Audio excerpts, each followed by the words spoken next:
is me, Kachyy Cjay. This is another day, it means another vlog and another video to be tackled. So for today's video, I will gonna teach you how to fix a copyright claim into our video. So in short, tuturuan ko kayo kung paano i-fix yung copyright claim sa ating video sa YouTube. So guys, I will interrupt. If you're not yet subscribed my YouTube channel, so please subscribe and hit the notification bell in order for you to be notified in my latest video upload.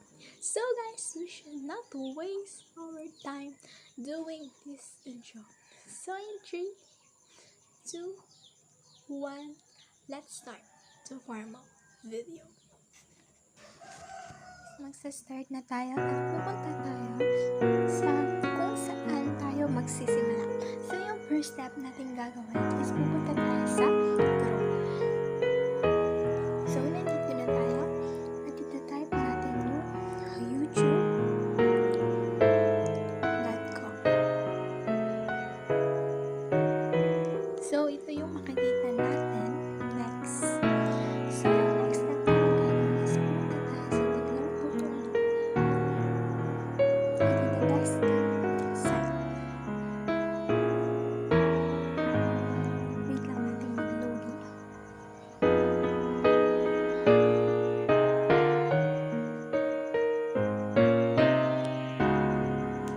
So nag-loading na siya guys. So yung next step natin gagawin is pupunta tayo sa bilog na to, which is our profile. And next step natin gagawin is pupunta tayo sa YouTube Studio.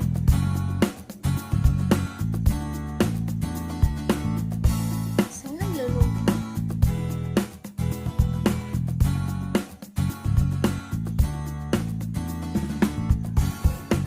So ito yung makikita natin unang-una. Kaya dito tayo mag-focus sa ilalim ng channel dashboards. The next,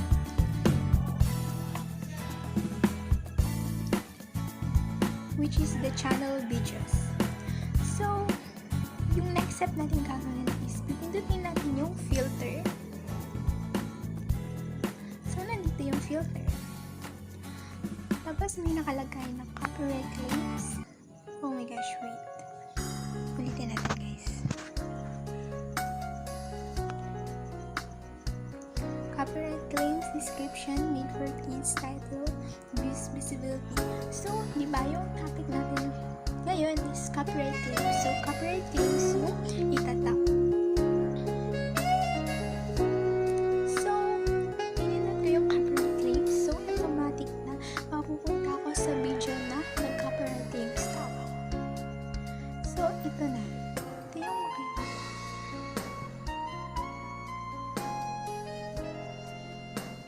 So, yung next step na gagawin is pupunta or itatap natin yung copyright claim. Tapos, yung next na gagawin is i-see details. So, pag see details, ito yung makikita natin. So, naglo-loading pa siya guys. So, ito na. Ito yung makikita natin. So, ito yung makikita natin kapag see details natin. Yung not affected, partially black, and ineligible. So, syempre nag-copyright tayo. So, hindi na siya magka-count at hindi siya malalagyan ng ads. So, yung next step natin gagawin is select action. So, guys, anong meron sa 3-month segment replace song with song? So, 3-month segment. So, 3-month segment yung trinay ko sa iba kong video na kinaparent ko. Actually, dalawang video yung nakapirate ko. So, isa pang video to. So, tatlo sila. So, trinay ko yung dalawa. Nag-work naman. So, 3-month segment yung ginamit ko guys. Which is, puputulin niya yung kanta. Or yung clip na mayroong kanta. Tapos, kung mawala talaga yung partially black and eligible at yung copyright claim. So, yung pala kasi is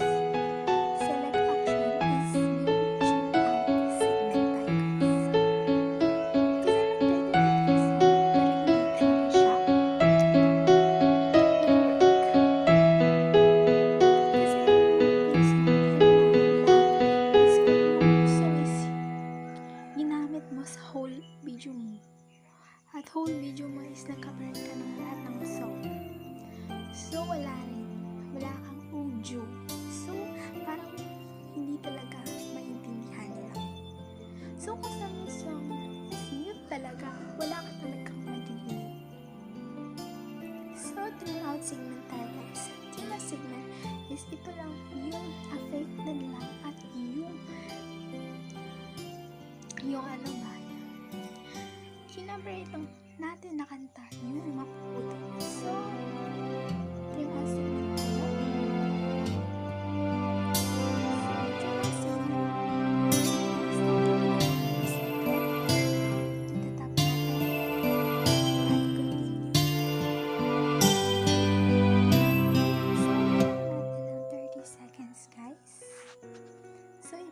Ikakakat ko na yung screen recorder ko at i-wait lang natin ito na ma-process yung video. At after minutes, makikita na natin yung effect. After minute, binalikan ko yung kung saan ako punta or yung saan ako nag-filter. So, pinuntahan ko yung copyright claims. Pero ito na yung nangyari guys. Ito yung proof. No matching videos, please try again. So wala nang nagma-match na nag-copyright claim ako guys. So guys, effective talaga yung yung way para maiwasan natin. Hindi maiwasan. Para masolve natin yung problem natin sa copyright claim. So guys, yung mapapayo ko lang sa inyo guys, para maiwasan natin yung copyright claims, is hindi palagi na i-apply lang natin ito, magka-copyright claim tayo araw-araw dahil may way naman. Kasi guys, diba, sa pagtitrim, syempre nababawasan din natin yung clip natin sa video. Syempre, malay mo, ilang minutes yun. Halimbawa, 2 minutes na yung kinapalit ng songs. So, 2 minutes na clip. At baka yung training mo, yun pa yung pinaka-importante. So, not all guys, diba? Pero dapat guys, make sure kung maglalagay tayo ng kung magkakapalit tayo, is dapat walang mga ideas, important ideas doon. Para hindi tayo masayangan. So guys, talagang legit. Tama talaga to guys. So, sa na yun pala guys, sa video ko na isa na paano natin malalaman yun kung sino yung nag-subscribe sa atin. Marami sa akin nagtatulong at marami sa akin nagsabi na mali yun. So, mali yun. Pero para sa akin, totoo yun guys.